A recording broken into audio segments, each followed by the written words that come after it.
So my family and I, it was a Saturday morning, and the kids wanted to go swim. And so as a family, we decided we're going to go to an aquatic center, okay?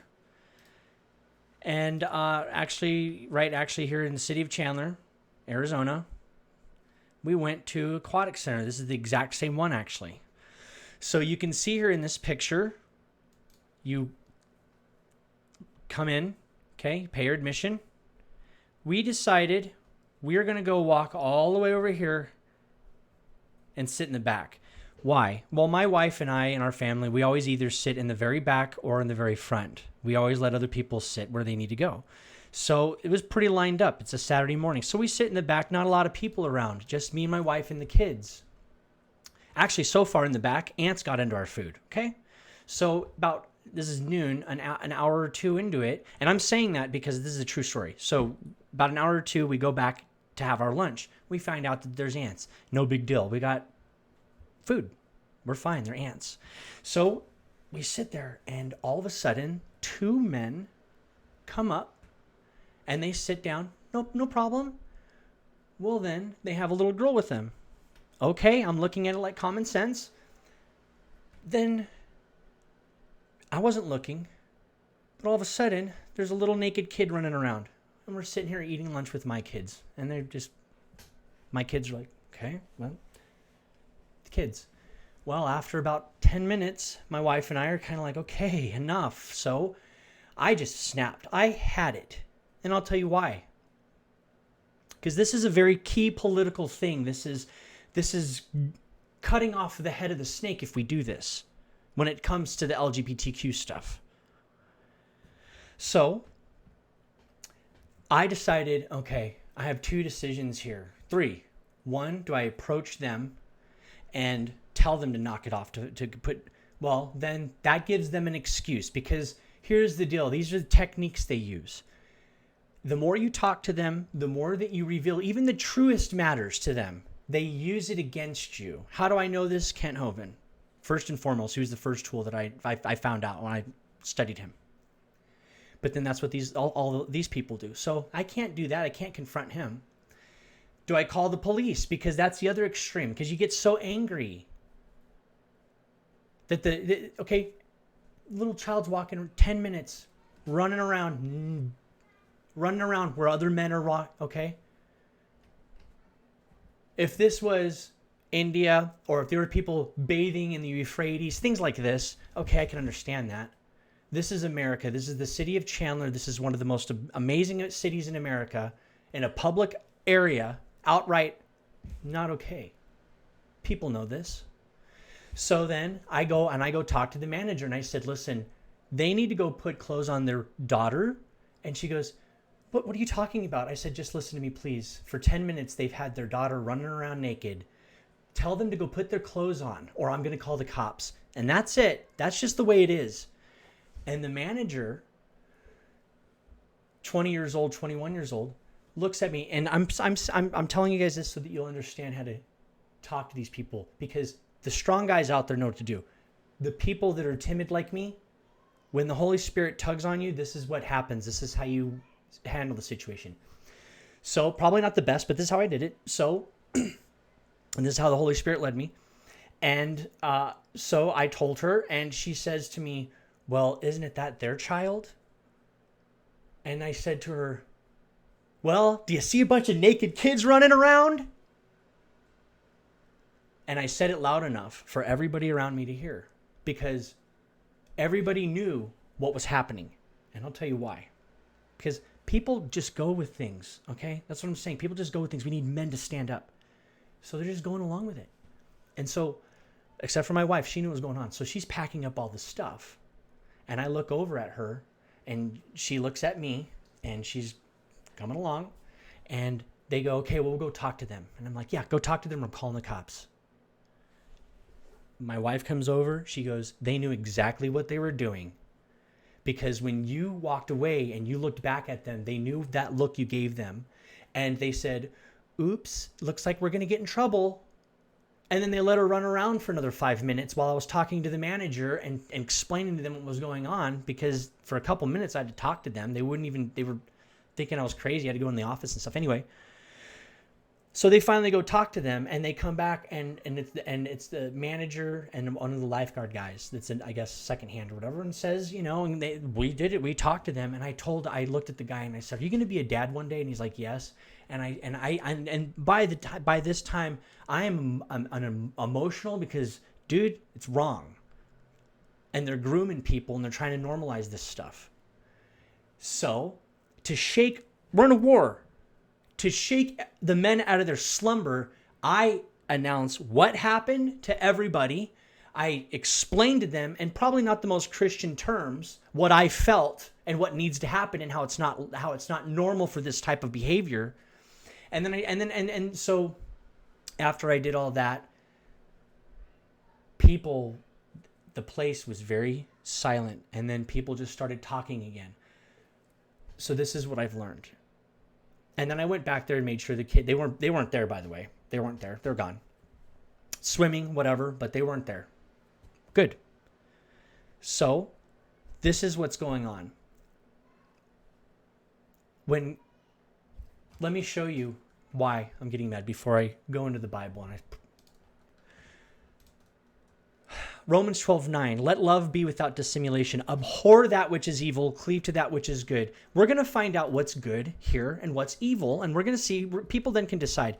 So this is the Boy Girl Scouts. Okay, this is happening in 2022 downtown Seattle. These are children leading a pride parade, and I'm not going to show the graphics, but these are the people that are in front and in the back of the parade. Even the people that like this stuff are like, what's going on? This is a little too much. This was questionable. And so you had men that were just horrible things. And then you had children. These are naked men. The video has their thing hanging out all over the place. This is the horrible things that they're doing and they're showing to people. If men don't get angry about this, something is wrong. Stand up for the children. I'm not going to show the rest of it. So they're trying to normalize this stuff. And that's why I get mad, because I'm paying attention to news and I'm seeing what's happening. And when that happens, and these people they were laughing, they're just thinking it's normal that she's running around. Maybe I should have done it sooner. I don't know. But it's a normal thing for people to get angry. And so after the managers did all their thing and I calmed down and I got back into the pool to hang out with my children, because it was an amazing day. I love hanging out with my kids. I'm watching things go back to normal. And why I'm saying this is that God has people here that are to jar people, to wake them up. And the way that God has it, it's amazing. He has it. It's like clockwork.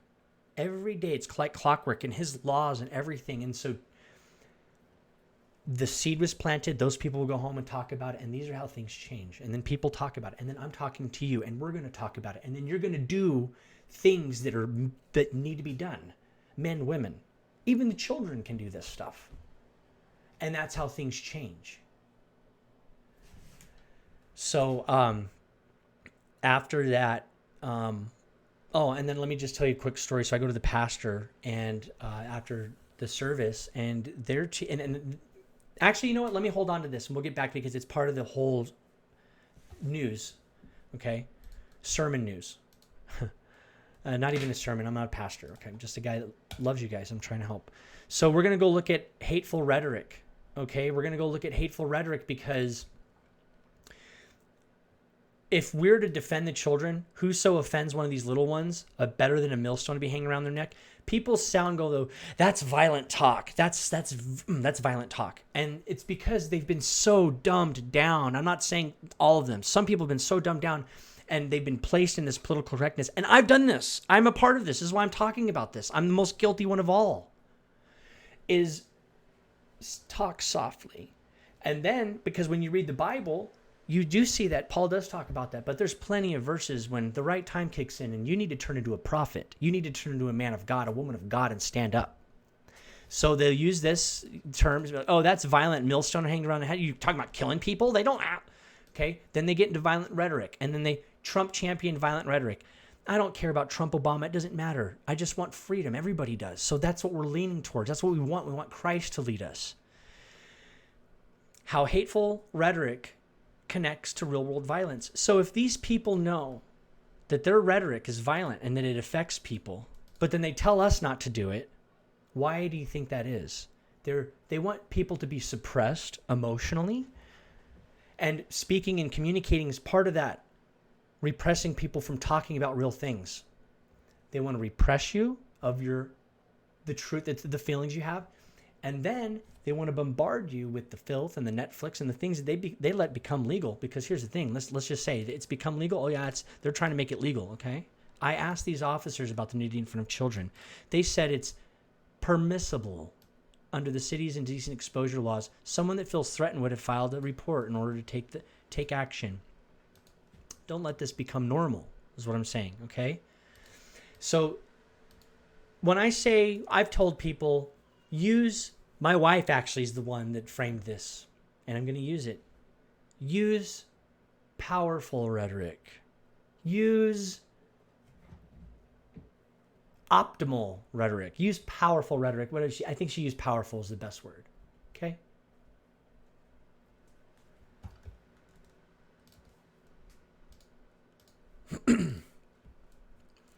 The Lord is in his holy temple. The Lord's throne is in heaven. His eyes behold, his eyelids try the children of men. The Lord trieth the righteous, but the wicked and him that loveth violence his soul hateth. So let's talk about violence. What's violent rhetoric? Let's read this verse. Upon the wicked, God shall rain snares, fire, and brimstone, and horrible tempest. For the righteous, Lord loveth righteousness. Isn't that kind of... So we are not to hate. We are to hate. We are not like... We're supposed to hate evil. What do we do? What's good? Does meek mean turning the other cheek multiple times and letting somebody come into your house and just destroy your... I think the Bible's... Do you understand? Leadership. Good words. You need to have all parts of the Bible. Don't let them make you feel ashamed. Don't let anybody make you feel ashamed for loving God's word. But live it.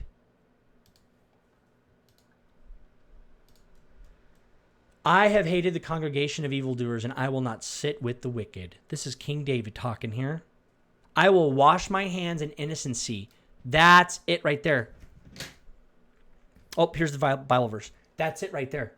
Wash your hands of innocency. If you walk with Christ and you're walking according to God, you have freedom. You do not want to sin. We sin. I feel bad about it when I white lie. Oh, yeah. Okay? Or I find out that I lied accidentally later. Oh, yeah, I feel bad about it. Okay? We don't want to do those things. I don't even want to do those things, but you just don't walk those ways. Wash my hands in innocency. And then stand up and preach the truth and preach it loud.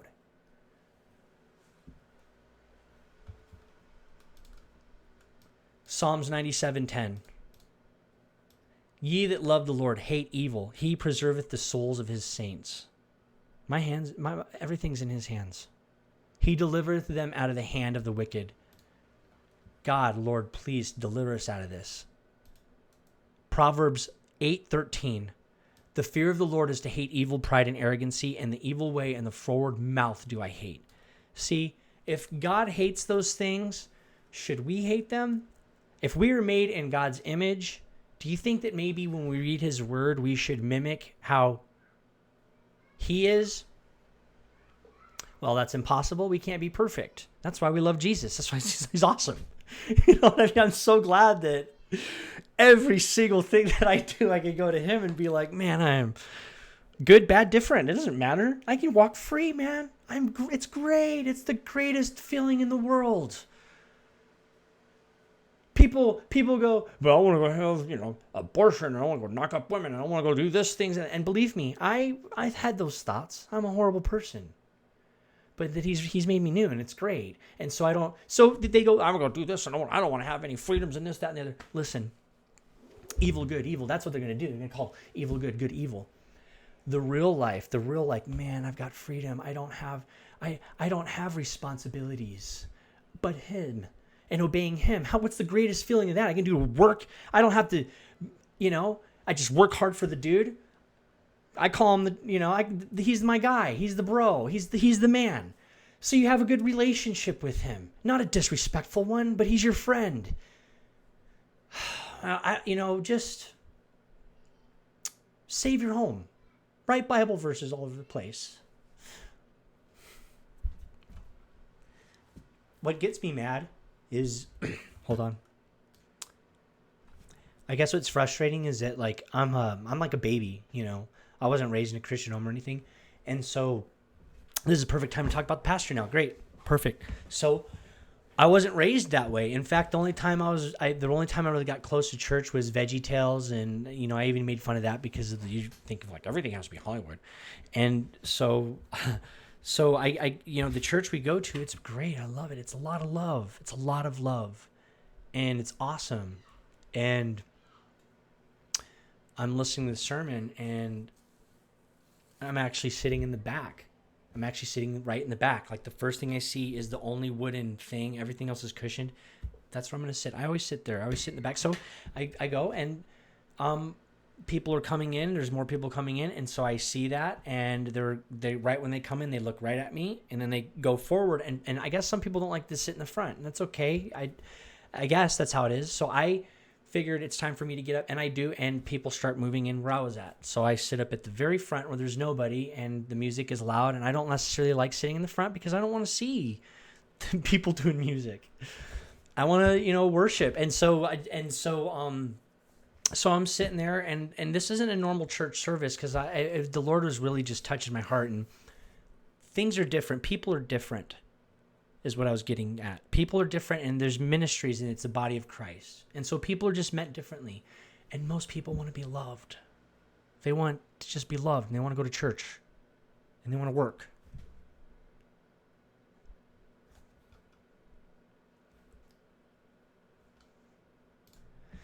And so that's just most people. And so God just built people differently, and I'm just different. And so I go talk to the pastor afterwards. And well, during the sermon, the one thing he said was, he's talking about love and the fruits of the patience and the spirit, fruits of the spirit. And, I didn't take offense to this because I know he has to talk to a lot of people. He's trying to talk to a lot of people because they're hurting. And he said, and there's people out there that, take it into their own hands. And, it was basically talking about people like me. And I just was kind of like, and he didn't know, I don't think he knows who I am. And I just kind of like, ouch. And I just kind of like confirmation from the Lord what I was feeling, which is everybody's different. And I could tell you all the different stories, but it just, people, it matched up. And I was like, oh, okay, Lord, I understand. I just come here, and I need my family to be good, So he gets done. He basically points me out without really knowing me, I guess. And I wait till afterwards, and I said, hey, I just wanted to talk to you, my wife and I, and explain the story I explained to you guys, and he's just sitting there, and he's just like, like listening to me, because he doesn't really know who I am, I guess. But it was not the like really listening, it seemed. And I'm like, and then naked for 10 minutes, and then another 5 minutes after that, and then I said, finally got to the very end, and I said, so I had to say something because they're doing this politically. They're trying to move this in. And I said, so we can preach about love and joy and all these things. These are great. These are great things. And we should. But I'm the type of person that's standing there hoping this is stopping the barrage from happening to you guys. And after I explained the story, and he understood. And I said, so, and I'm talking in a loving manner. I'm not talking like this, hopefully, at the time. So then, he basically, and then I said, and I'll stand up. I'll have to say something. There's other people that'll do it. And some woman was listening in, and she just like agreeing with me. And I said, I'll be called the crazy one. That's fine. And then he says, soon here, we're all going to be called crazy. And then that's kind of was another one. It was like, oh my gosh, dude. It just wasn't a great response. Men know this. So then I just get my kids and stuff, and I go tell another man who understands what's going on, and even he was kind of like, he agreed, and he just was like, it's what can you do? What can you do? They're just going to keep doing this, and it's going to get worse. He's like, I would have done the same thing, and this, that, and the other, and then but he didn't want to talk about it. It was uncomfortable for him. And I get it. It was at church. It's not necessarily the right time to be talking about these things. I'm not like blaring it out. But anyway, I'm going to get back to this. So we just have to preach the truth and just say it, and just say it the truthful way and warn others. And this is the way to communicate, because they want us to not talk to each other. This is obvious. People, when I say they, people that run the world, trying to run the world, Satan, the Antichrist spirit. They don't want us to talk to each other. They don't want us to communicate. It's in history, the communist confessions. Here, I'm going to show you here right now. You know, you can't be real. They shackle you, and then they put a mic to you and say, hey, don't talk about these things. Have love, joy of the Spirit, but do not hate wicked. Do not do these things. And when they do tell these verses, oh, that's rough to say the fruit of the Spirit and to talk about how you should have, your works should be, what is it? James, show me your works and I'll show you my faith. I'll show you my faith according to my works. That's rough to them. That's rough talk. That's what the pastor was talking about. Not to him was rough, hard Bible talk. Do you understand? They don't want people to talk about violent rhetoric. Violent rhetoric. They use it against you. Violent rhetoric. Talk. So anyway, I'm gonna play this clip from Traveling America, and most people they think of this, it's silly and whatnot. I mean, they look at us telling the truth as a weapon, and it is a weapon. It's the truth. Use it. Sorry, just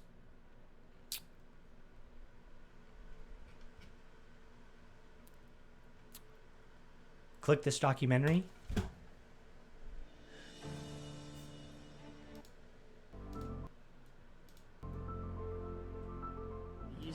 Tracks have been amazing around here. Almost every single person opened it up and read it, laying little seeds like this all around. You'll never know what happens. Jesus Christ is being hidden. It is that the truth of Jesus Christ is being overshadowed by fake churches, greedy televangelists, superstitions from the occult, and atheists who are incredibly hateful. These tracks have been amazing around here. Almost every single person opened it up and read it, laying little seeds like this all around. You'll never know what happens a month, 2 months, maybe even instantly with some of these people. It's really fun. It's really amazing to see what happens in front of your eyes. 1 Corinthians 10:13. Those of you who are fornicating, why do you stop first of all? Repent of her sin. And it's pro-life.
This next piece of footage I'm going to show you is an example of how the church is being destroyed.